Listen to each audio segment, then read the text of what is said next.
Hi guys, I'm Nimrita. Stay tuned to the Voice It Out podcast.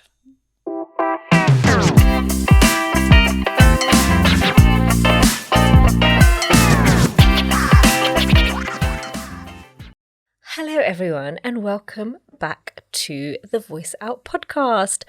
Now, it is just me talking today because unfortunately Amrita is unwell. She's poorly, so we are sending her lots of love and lots of get well soon wishes. Hopefully she'll be recovering very, very soon.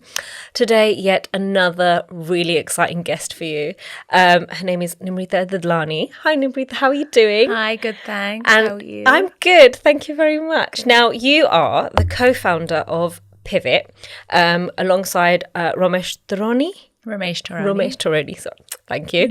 Now, it's a digital platform built to support people going through separation and divorce.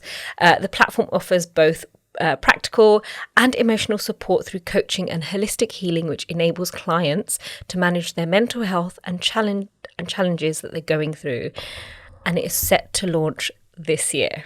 In early March. Yeah. That is incredible. Literally just looking at all of that and thinking about everything that this platform is going to offer people. I mean, it's incredible. It's so incredible. How did this come about? How did you decide, this is what I want to do? So a few years ago, about 3 years ago, I went through a separation myself, a separation and a divorce. And through that process, really, I felt that I saw that there was quite a gap in the market, really, or a kind of support that didn't exist. When people go through this process, they end up, you think divorce and you think legal lawyers, what do I do? You really have no idea what to do. Actually, you go in and you're often, deer in headlights kind of situation. You just don't know where to turn to for support. You have to go to the government website, and then there are, you're Googling, you're kind of looking at Facebook groups, and it's all very, there's a lot of support out there, but it's very fragmented.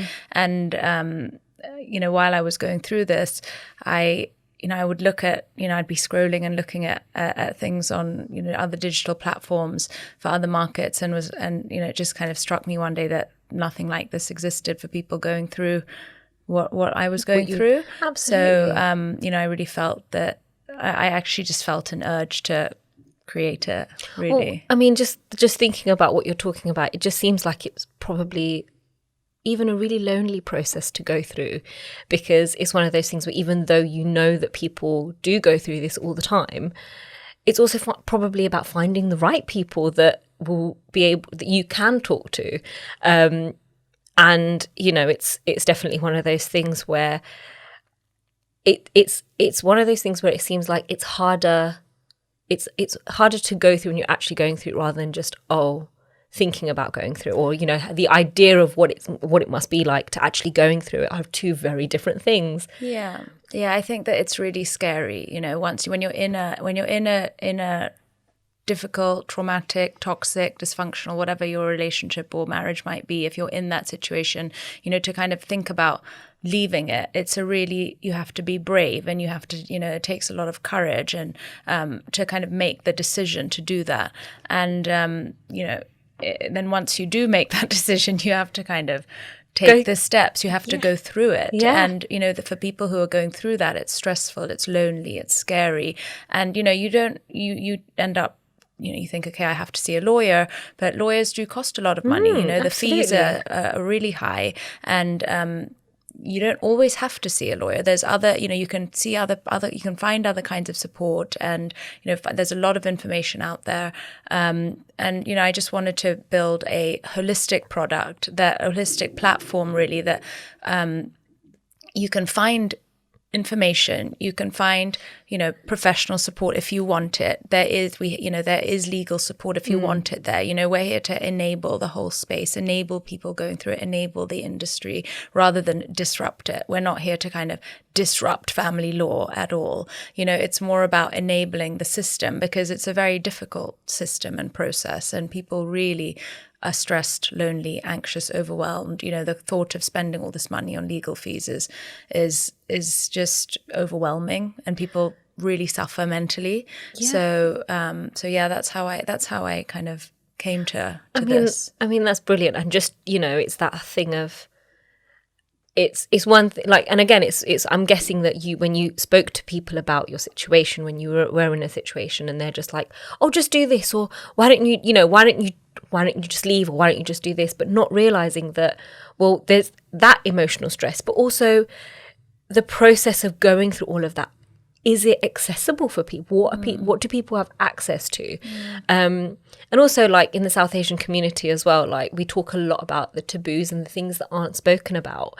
And this is a very huge thing, because I think as much as, times are moving on and there's a lot more sort of open talk about certain conversations, especially when it comes to, separating or divorce or breaking a relationship in some way, it's still very much like, oh, no, you can't do that. Like, just, you have to do everything that stays together. And, like, I know so many people I know a few people who've gone through separation and divorce, but also experiences from them about other people that they've spoken about as well. And it's sort of just like very much kind of, there's a feeling of, oh, this isn't right for me, but because of everything that they don't know about, oh, like you said, lawyers, solicitors, all of the legal jargon, but also sort of how emotional it will be for the rest of the family. Yeah, and I think that, I'm South Asian, I'm Indian. I grew up in a traditional family, and just in terms of, my parents, it was very much a stay-at-home mother, father goes to work, we're the kids, and as together as, even my extended family, I was raised with the idea of what a family should look like, and so for me to take the step of separating from my ex-husband and changing the look of our family, was a very difficult decision. And, you touched on the South Asian aspect of it.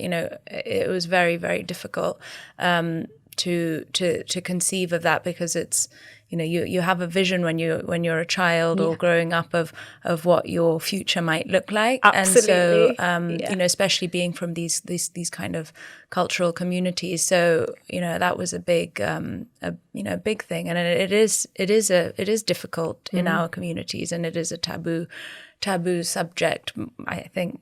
And there aren't that many, like, not many of my friends are in the position that I'm in, right, as a single solo parent. So, a lot of my friends, they are the mother, father, 2 kids, potentially, so it's, you are putting yourself out there. It's lonely, it's stressful, it's exhausting, but, you have to also, you have to just embrace what happens in your life, that it's your journey, and well, that's just have the strength to do that. Well, you kind of said it, that it's your journey.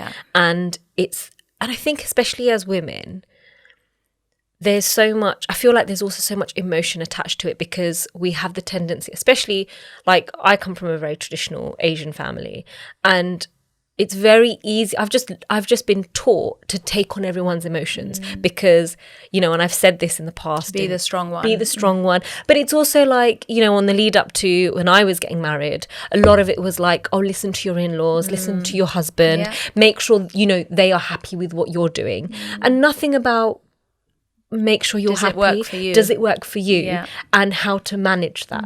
Because, and I've like, it's so interesting that my experience is that I was told all of these things about, this is what a marriage looks like. When you get married, you are there for them. But that the same thing is not told to the guy. Like, I was told, I heard, you are who you marry. And then it's like, you become who you marry, and okay. And then, It's interesting. I am myself, right? And I will be always. And actually being myself is what led me to say, okay, it's not working for me. This is not who I am. And so I have, you have to have the strength to be your own self. And often as South Asian women, we are, kind of bred almost to get married, have the children, do this, and you have to kind of come back to yourself and see what works for you, yourself on your journey. So absolutely. And I think it's because it's especially with the extended family as well, it's one of those things where reputation is also something that is like, oh no, we've got to make sure that if it's all about what other people think, what other people say. And I think as I've grown older, I kind of, in that sense, even though it doesn't really make sense for us, for our parents, it did make sense because community was all they really had.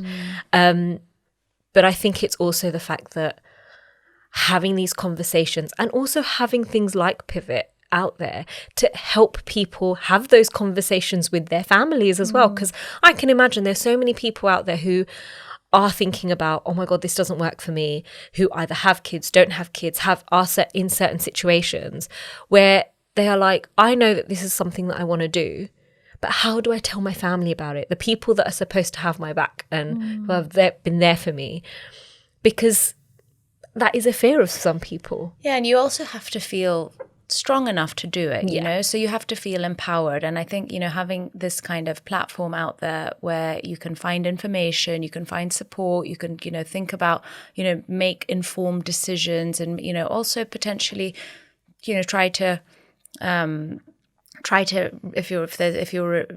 salvage your relationship if possible, through therapy or whatever it might be. I think that just being having all the information, knowing what you're doing before you do it, and also then if you're going to have difficult conversations with your partner or with your family, you know what the implications are, and you're kind of coming at it from a more informed and educated perspective. And oftentimes in this, when you're going through this process, you feel like you're in a tornado and you can't put your feet on the ground, and you can't kind of see.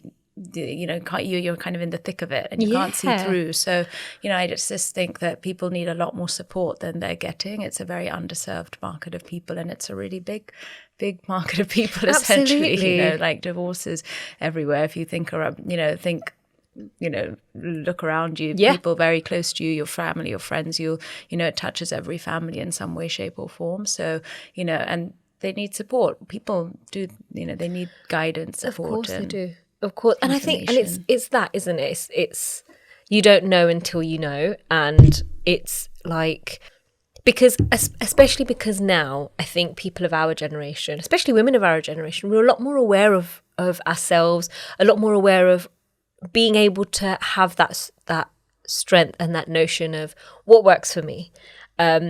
So now it's a lot more. I think that's also the reason why there is a lot more there's a higher percentage of divorce and separation rates, not because, at some instances there probably are because of different things, but I think mainly it's because women now understand that they don't need to be stuck, or they don't need to do something that doesn't serve them. It's about financial empowerment, really. It's actually, I think that you can, a lot of in the past, women would have stayed in their relationships or in their marriages because they were dependent. Absolutely. Right? Where do I go? Yeah. I can't feed my children. I can't support myself. I can't, what do I do? This is we're in a different generation, a different era, it's women are empowered today. Yeah, so, absolutely. I think that that's a big reason that there's more, you feel like you have options available to you, and you can build confidence to do that as well. How you rebuild yourself, your life. You think, okay, and I think that's that. I think women kind of becoming stronger is a lot of the reason behind it potentially. And honestly, I think it is great in that sense, because it is something where, and also it's just come to my separation and divorce is always seen as something that is really bad and very kind of, especially if you've got children and stuff like that. But I'm guessing given the right support and given the right advice, and just basically figuring out if both parties are happy, especially if you've got children, working out a way to co-parent and design your own lives in a way that works for everyone, where your children thrive, you thrive. Because even still, the moment someone thinks of separation or divorce, instantly they're like, oh, they must be at, the two parties hate each other. And there's this whole, it's this stigma of, oh my God, it has to be adversarial. Yeah. I think that I'm not going to sugarcoat it. No. It's really hard. Yeah, it's bad and it's hard. And it's difficult for everyone involved. It's difficult for you as a parent, if you have children, as a wife, it's difficult for all parties. But we can make it a little bit better, and we can manage it, and we can we can try to with the right information and guidance, you can kind of put some scaffolding around the situation and help somebody through it. So that's really it is really hard, but it doesn't have to be adversarial and combative. And that's a lot of the time when people do, for example, talk to lawyers first or start, thinking a few steps ahead, it does get combative, and we really want to avoid that essentially. I mean, it's.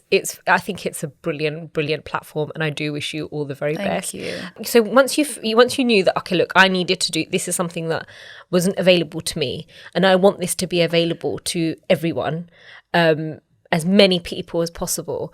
How did you start this process? Because again, like you, this is kind of the first of its kind. Yeah. So So it was about 3 years ago I started my separation and divorce, and I was going through a lot of personal trauma at the time as well, and literally I just felt like my whole world was very different. The same month as I separated from my husband, my dad passed away, and after a fatal heart attack, and it was kind of divorce, death, moving house, and I really actually, and then through it, it was the following year, actually. So about I think about 21, 22, about 12 months afterwards, I was just, I was finishing up my previous, projects that I was working on, and thinking, I had a bit of space and time mentally, really, and thought, and then the idea for this came about. And I think when you're in that situation, when you've gone through so much trauma, it's almost like there was no fear.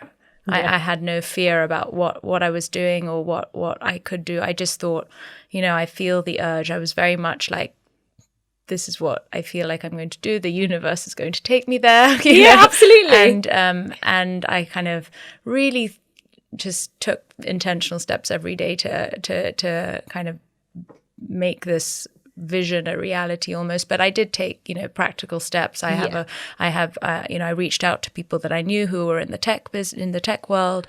I have a good friend who's a successful exited founder. I reached out to her first, and she gave me gave me really amazing advice at every step of the way, and just kind of learned, took advice. My co-founder came on board. We kind of conceived of how we were going to build the business, and how we were going to make it a commercial venture also, because it's not, we are doing this for, it's a business. Yeah, absolutely. I kind of reached out to everybody I knew. Yeah. We got some funding. We did some fundraising with some family, friends, and angel investors, and put pen to paper about. It'll be about a year, just over a year ago now, and so we raised some money, and then we we kind of evolved our go-to-market proposition over the past year, and landed on this holistic coaching space as our entry point to market. So it's been a journey, but I would say that I just took leaps of faith at every step and reached out to us for support, guidance, learning from everybody that I knew who might have some experience in the tech space.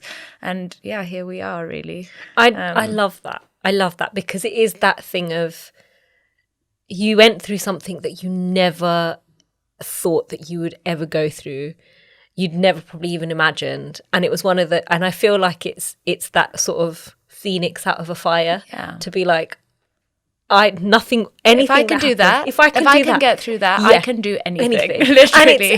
And I'm not scared. I'm not scared. If I don't do this right, or if I make mistakes, I'll make mistakes, and I will make mistakes, and I have. Yeah, and I'll make more. But that's the whole point of entrepreneurship. And it's also like just coming out of something and just going with it, because a lot of the times your mistakes are actually the best way that you learn. And oh my God, it's gonna be so exciting. And I mean that in a way of like, it's having something that's not there, where people don't even know that they need it, and having that kind of a space where they can connect with people and they can come together, and knowing that, understanding that they're not the only ones, but also knowing that they're not alone. Yeah. And I think there's a difference. Definitely. So I think that, there are products out there. There are digital products. There is support out there, but there's nothing out there which people really can relate to, and is warm and holistic and supportive, and that you feel like is holding your hand through this very challenging, often combative, adversarial experience that it's been made into. But so I think that building something where people can feel held and supportive, and is more just holistic. I keep on saying the word, but people can relate to is really important, where they feel that there's a community of people there who are going through the same thing.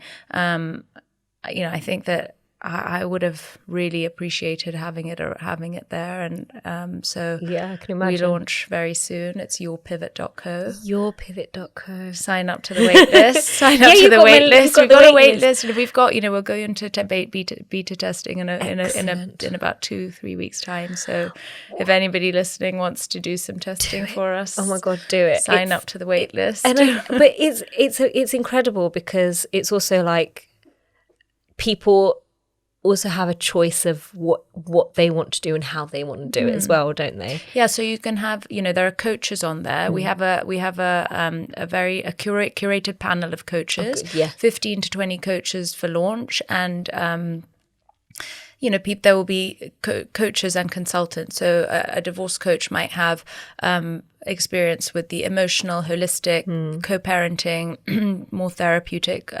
support.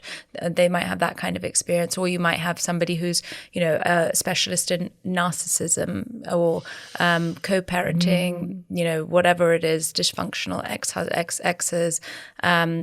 We also have divorce consultants on the platform who have some family law experience, so they can help you with the legal aspects as well and give you guidance. So there's something for everybody. If you don't, and you can kind of buy credits in packs of 1, 3, or 10, and whatever support you need, you can. I think there's something for everybody there. Absolutely. So really working hard to build something. It's something that and I think in order for this to be something that works towards the things that people need, as kind of negative as this sounds, I feel like it could only work with someone or people that have actually been through this process. Because it is one of those things and it's things like coaching and things like therapy, especially in the South Asian community, it's still very, we talk about this, where it's sort of like, I've spoken to adults in my family about, therapy and stuff like that. And it's still seen as oh no, but there's nothing wrong with us. And it's like, well, there doesn't have to be anything wrong with you. But, having that, it's that, literally it's that thing of being able to manage whatever you're going through and make sense of it. Yeah, I think just processing whatever you're going through and, talking about it is so important. And, I say it again, in our cultures, in our communities, things are just, were not spoken about, right? not at Everything all. was pushed under the rush, Yeah. thrown under the rug. And, so I think that talking and processing what you're going through is so very important, and even if you have children who are going through this or any kind of mental health challenge, having just talking through it is just, it's just the most important thing you could do. I think that, I place huge importance on that for myself, for my kids, But I think you have to, because, having those conversations and being open about what's happening also gives you an understanding of, oh, hold on, is this just me offloading, or is this an actual thing? Is it, and I can imagine so many people and a lot of people being so confused and just having so many mixed emotions and not knowing what to do with them. Yeah. Simply just not knowing what to do with them. And like I said, as women, we take on everyone else's emotions. And You have to be strong. You have to be strong. But it's also like, how do you manage that? And how do you make space for yourself? Self-awareness, right? You have to go, you have to kind of reflect and have self-awareness about your actions and what you're doing and how it impacts others and how you're going through the journey, right? And I think just, understanding yourself and why these behaviors are happening is really important, because it's so easy to kind of also, when you've gone through this, to go back into negative habits and patterns of behavior. So, that's coaching, therapy, it's all really, really valuable. Absolutely. I will always bang on about stuff like this, like, anything that is good for your mental health. Yeah. Even if it is therapy, even if it's coaching, because there's a difference between therapy and coaching, isn't there? Yeah. So, coaching, so for example, with the coaches on our platform, divorce coaches, they give you tools for today, right? Your life today, and how to create the life that you want in the future. So how can you take intentional action today, every day? What can you do to kind of create the life and the to get to where you want to get to in life? You might create a vision board, and your coach might help you to get there, right? This is what you have to do, and help you with day-to-day steps, and going through a separation and divorce, and then also having a divorce coach is kind of like a life coach, but with that divorce experience and training, which is the most important thing. So all of the coaches on our platform are vetted and highly trained to a certain standard, because you'll find in this space that a lot of the support and coaches out there do not have adequate training. And, that you're going out into a market with very vulnerable people and, giving them care. And, we have to kind of ensure that there's a quality and standard of care. So that's kind of the divorce coaching aspect. A therapist, I think, would be more, analyzing your, they'll go into things in your childhood and they'll figure out why these why you made the choices you did, or kind of understand what happened to you in the past. So that's, from our point of view, that's what we're offering. And people have that choice of whether they want to take it on or not. Yeah, so at the moment we have coaches on the platform, divorce coaches and consultants, and we will be offering ancillary services, so therapy, mediation, financial guidance, and legal support. So that's all kind of in the roadmap. But we're starting with the coaches. That's amazing. Yeah. I did want to ask, actually, as you were talking, one thing that I just really, really came to my mind is, what has this whole process taught you about yourself, and how have you changed? How have you felt yourself change, whether in a positive way or a negative way? What has that journey been for you personally? Yeah, that's a really big question. Basically, I can talk about it for a really long time. That's fine. We've got plenty of time. I got married when I was pretty young. I was about 25, and my mother had passed away when I was 15, and then I went away to university when I was 18. So and my siblings are a bit older than me. So it was kind of me and my dad and I were very close. And we're kind of together. And now in hindsight, I see how much he was grieving kind of my mother through that period. But it just meant that, I met my ex-husband when I was quite young. I was 20. And, I made these life decisions and got married young at 25. And I was married for about 15 years. I have two amazing children who are 13 and almost 9. And, and I lived in this marriage, right? And it was not a happy marriage. There were happy times, of course, but, as time went on, it was very dysfunctional, toxic, and unhappy. And, obviously that's why we are now divorced and probably both much happier for it. But so, that I lived that life. And then a few years ago, I think I mentioned briefly that in a very short space of time, my father passed away, and my ex-husband and I separated, and this was all in a very short space of time, like 3 to 4 months. So all of these big things happened, and I was kind of left really just having to pick myself up in every sense of the word, and like kind of get through this period where my life was completely different to what it was just a few months before. I was separated, a single parent, and my father was no longer with us. And, I've forgotten really what the question was now, but essentially, how did I get from here from there to where I am today? What did you talk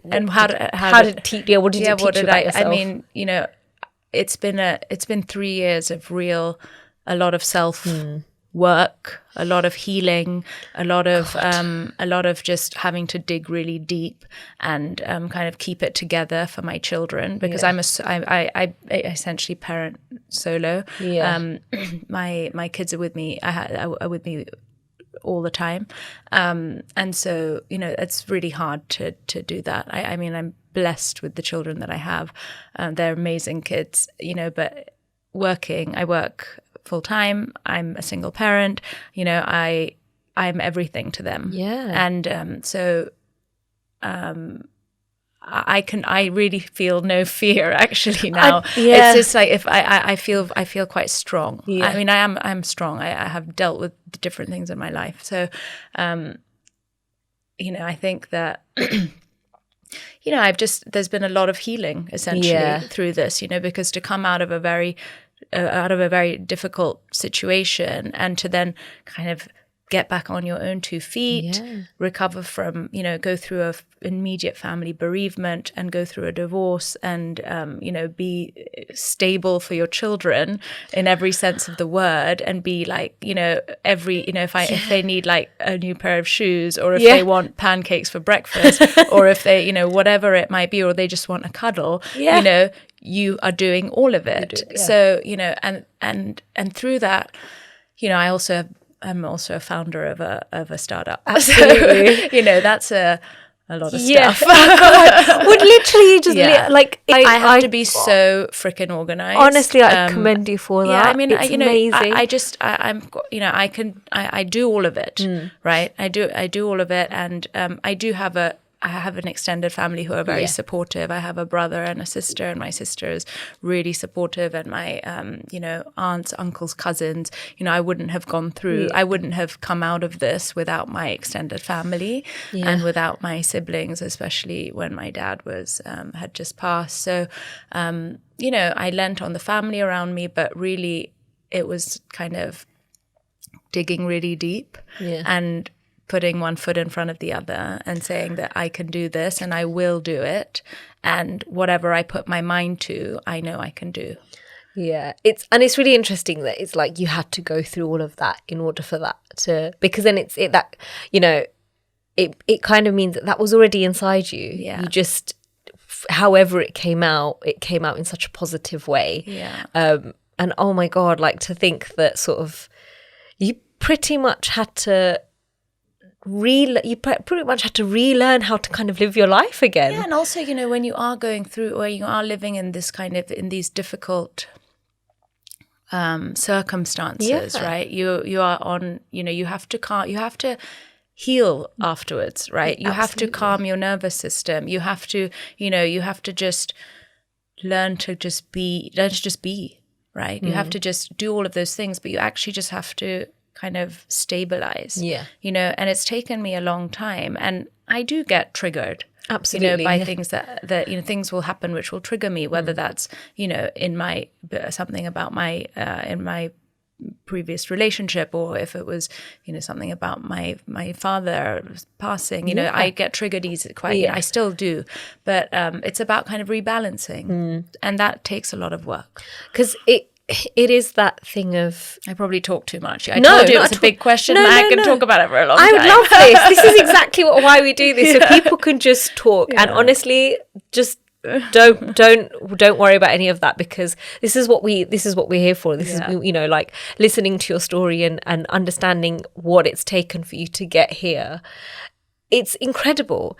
And it's like, sort of, I mean, and to think like, okay, yeah, you can't compare it and stuff like, I lost my maternal grandfather like a couple of months ago last year. And we were very close. Like, he was close to all of us and stuff like that. And he was such a huge part of our lives.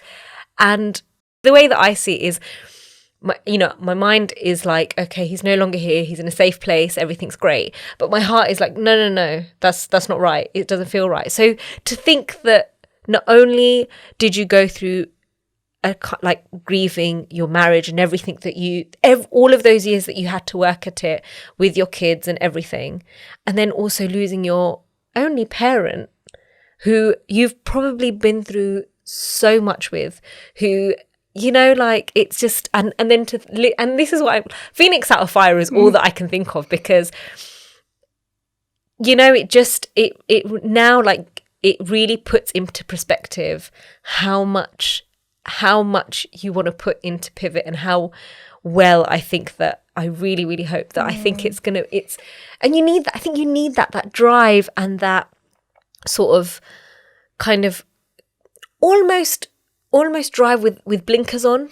Yeah, I mean, it's also about channeling energy, right? It's like channeling energy, channeling kind of, you have a vision, like, I know that I can do this, and there's a product to be built there, right? There's something that the market wants, and just taking the steps to get there, and putting one step in front of the other, and just, with doing it with an open mind, right? Because I don't have, like, I'm building a tech company, but until a year and a half ago, I had zero tech experience. I knew nothing about this, right? Yeah. I had no startup business experience. I mean, I've worked in, businesses before. I worked with my ex-husband. I've always, after getting married, I worked in his business, right? I didn't do anything that I wanted to do. Yours, So I have commercial experience, but I don't have any experience in what I'm doing right now. But that's also amazing, because I'm learning so much every single day, and meeting like the most amazing people,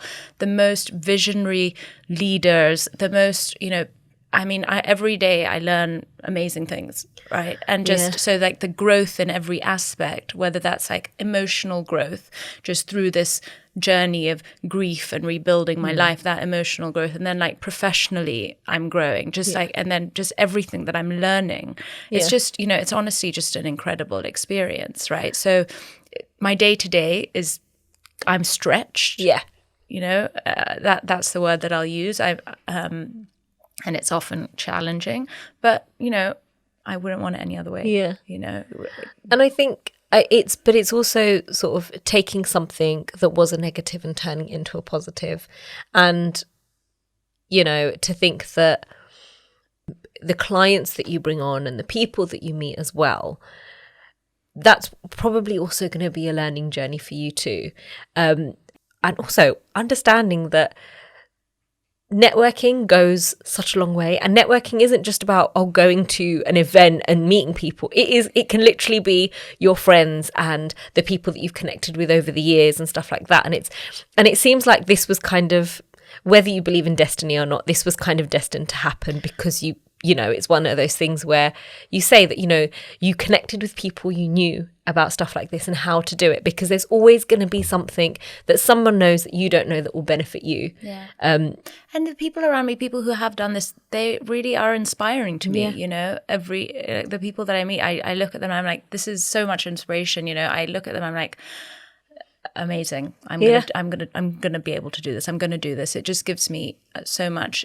You know, it's like gives me the fire behind me. You know that you can do it.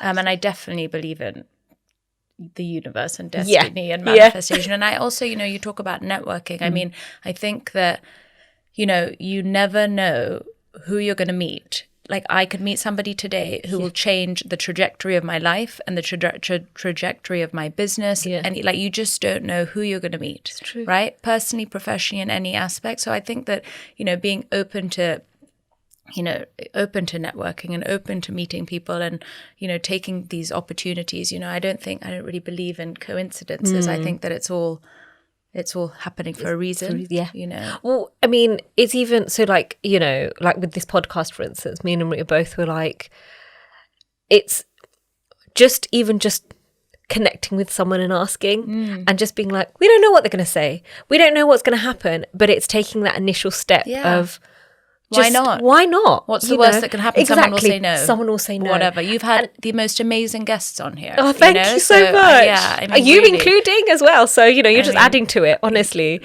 And I'm really like privileged to be in that company. So, much, so you know, well, you know, it's one of those things where, like you said, this is the way we started. We like connected to people that we knew already. The negative side of it is that sort of, I'm guessing you've had a lot of no's or a lot of sort of false promises, or have you, or how? To be honest, I've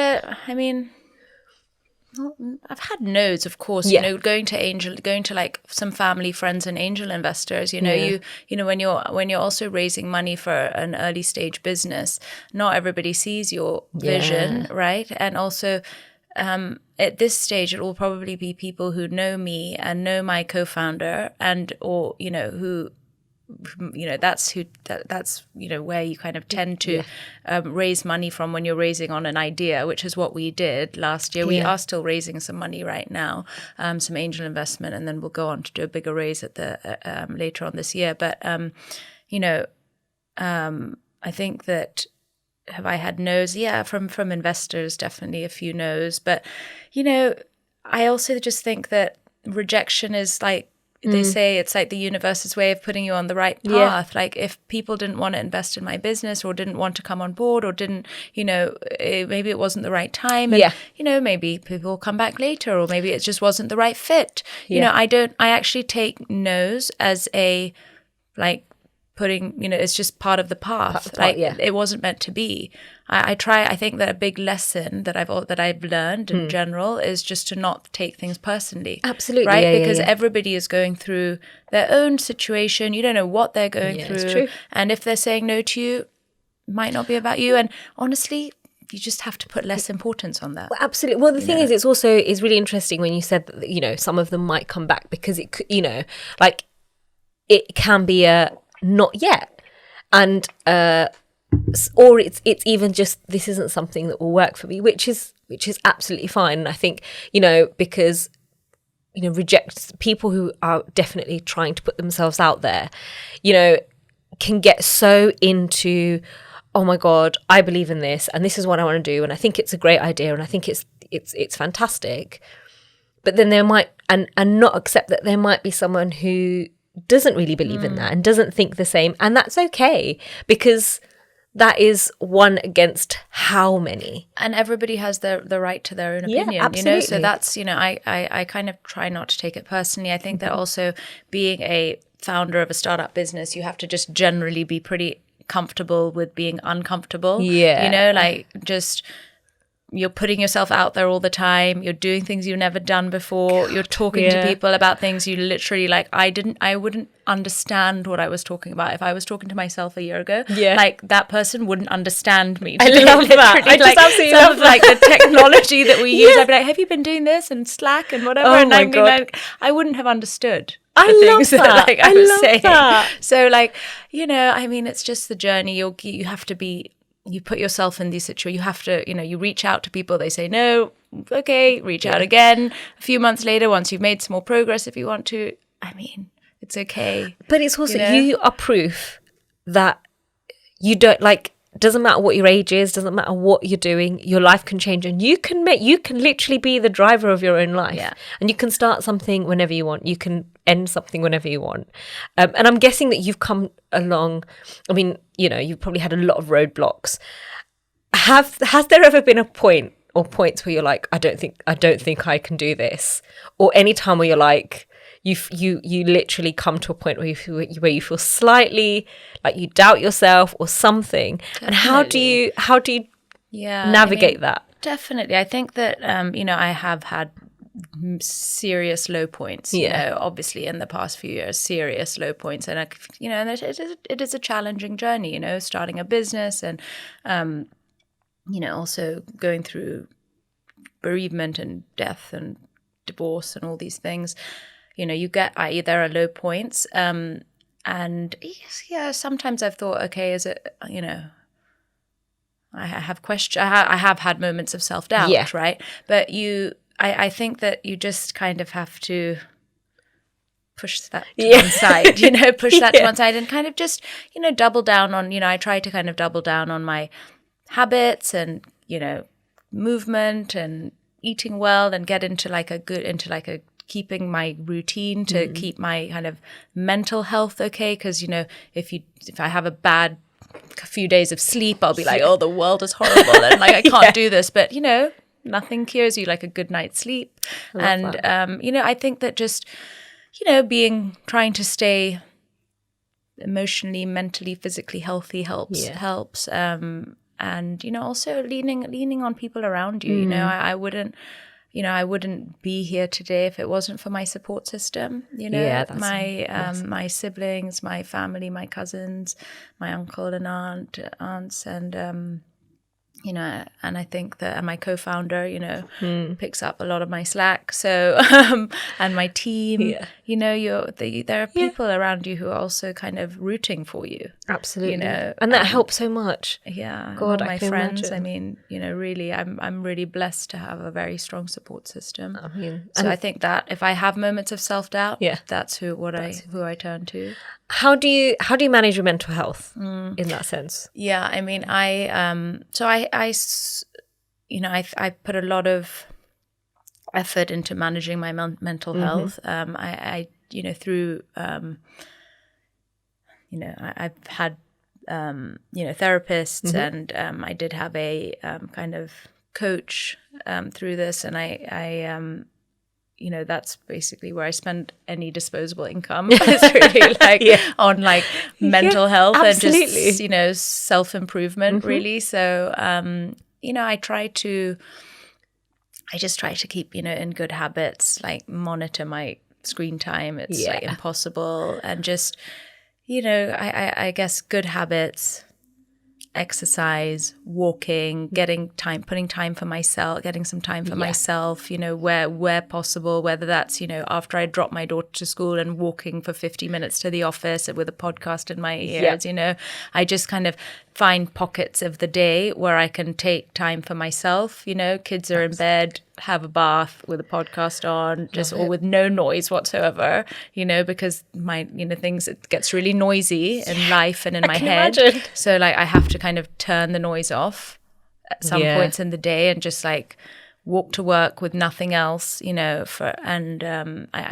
enjoy that time. I just think finding time for yourself is really important to be able to do everything for everybody else, right? Absolutely. It's and you're right. It's finding those pockets of time for yourself. Even just going for a coffee, right? Just if you're in kind of almost like survival mode or in this mode of just it's nonstop, right? I've got young children, business, everything that I'm juggling, just finding pockets in the day to regenerate Yeah. almost. Because managing your mental health is something that looks differently for everyone, and and also like I like that you said that, because I'm quite similar in that sense. I have tried to do like, you know, like sitting and doing the meditation for 15 minutes every morning, and, you know, like trying to sort of do a workout and stuff like that. But then it was one of those things where I found it really sort of, I just found it too restrictive, because it's sort of like, if I didn't do the meditation or if I didn't do like a workout, then I'd feel bad about I'd feel it. so bad about it. And be Yeah. like, oh my God, I didn't do it and stuff like that. But I kind of came to realize that that's probably not something that's right for me. No, and you have to be consistent. Exactly. But flexible consistency is actually what my life coach used to say. So this is it. So what I found, so I use an app for like mental health stuff. I use the Calm app, and they've got like little music things on it. So just like a 5-minute meditation, anything. Well, I put on like you know, like I've had a bit of a, like this week I've had a bit of a busy week, and this morning I kind of woke up feeling a little bit like, you know, the emotional sort of, like I just felt like all my emotions were catching up on me. Yeah. And I just felt really like anxious, but I think it was just because throughout the week it's just been so busy. So I literally just put some calming music on. Yeah. And as I was doing the things that I needed to do during the day, just listening to that music was just calmed me down and stuff like that. And for me, it's like that's a form of meditation. I'm very active.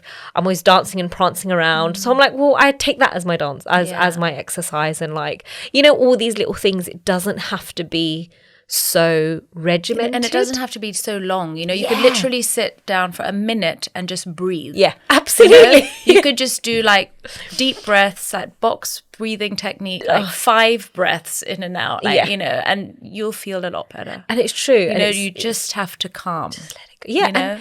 and also accept that it's also accepting those emotions. It's okay for you to have those emotions. And like you said, being uncomfortable. Yeah. It's that, you know.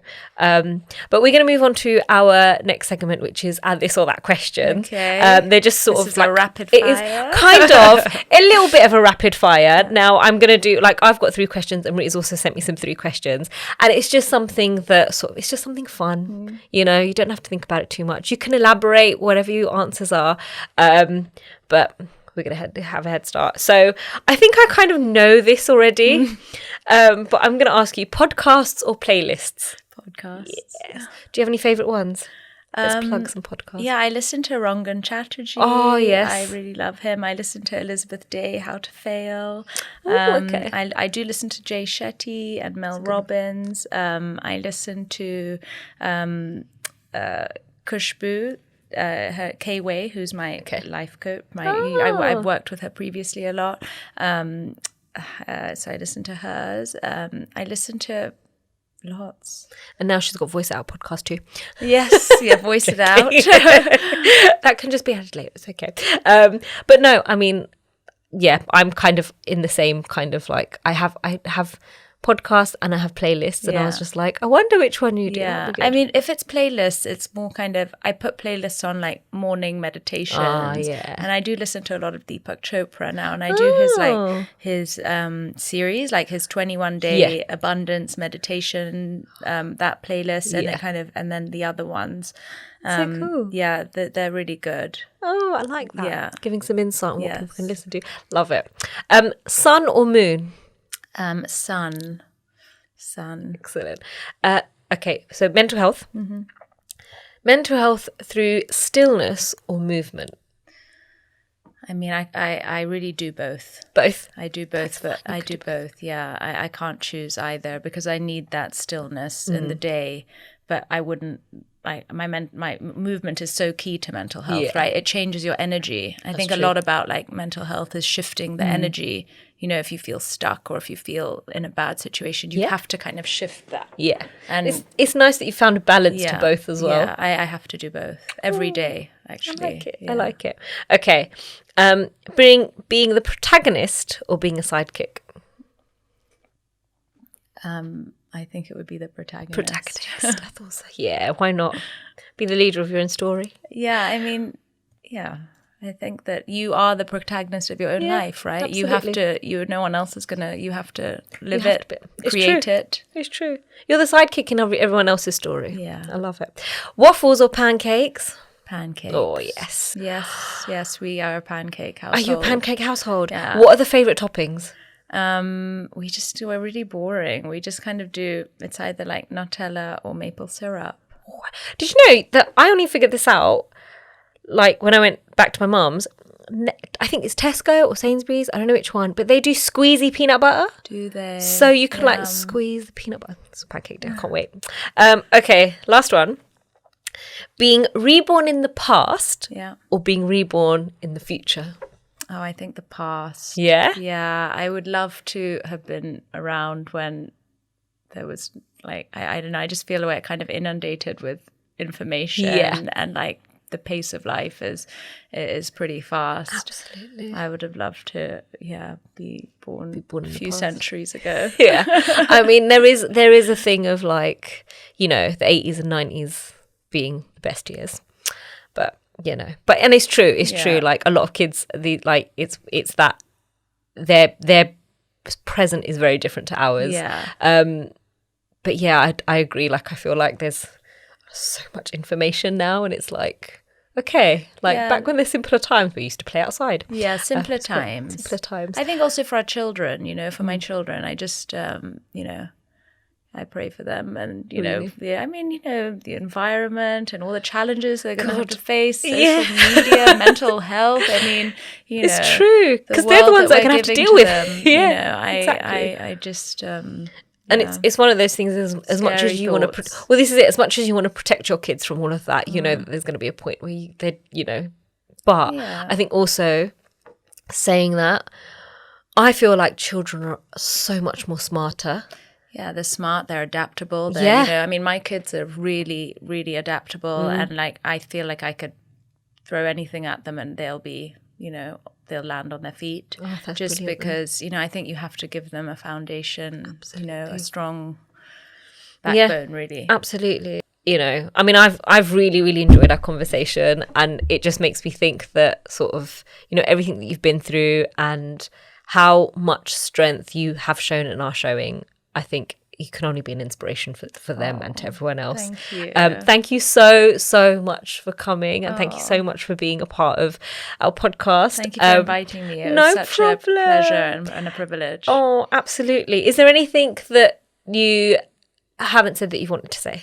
No, but I'll repeat it. I sign up to our... absolutely. Check out yourpivot.co. I'll plug my business. Please, this is the whole point. Yeah, plug your business. Sign up to yourpivot.co. There's a wait list on there for early testing and just for news and updates. And can people find you on social media? Yes, I'm on LinkedIn, and Pivot is on Instagram, yourpivot.co on Instagram, and I'm generally quite active on LinkedIn. I'm not active on a personal Instagram or anything, but that's absolutely fine. Excellent. Guys, check it out, yourpivot.co. Honestly, if you know anyone that's going through separation or divorce or like anything, or you just want to have a research or anything, go and check out their website, sign up to their waiting list, and they're like, it's going to be launching in March as well. So please do. Oh my God, it's so exciting. It's honestly like a dream. It's like just all coming to reality. So you can find us on all social media platforms at Voice It Out Podcast, and you can email us at voiceitoutpodcast@gmail.com. As we have to thank DJ Shy Guy for our jingle. Thank you so much. And we will speak to you and see you next time. We don't want to keep it in.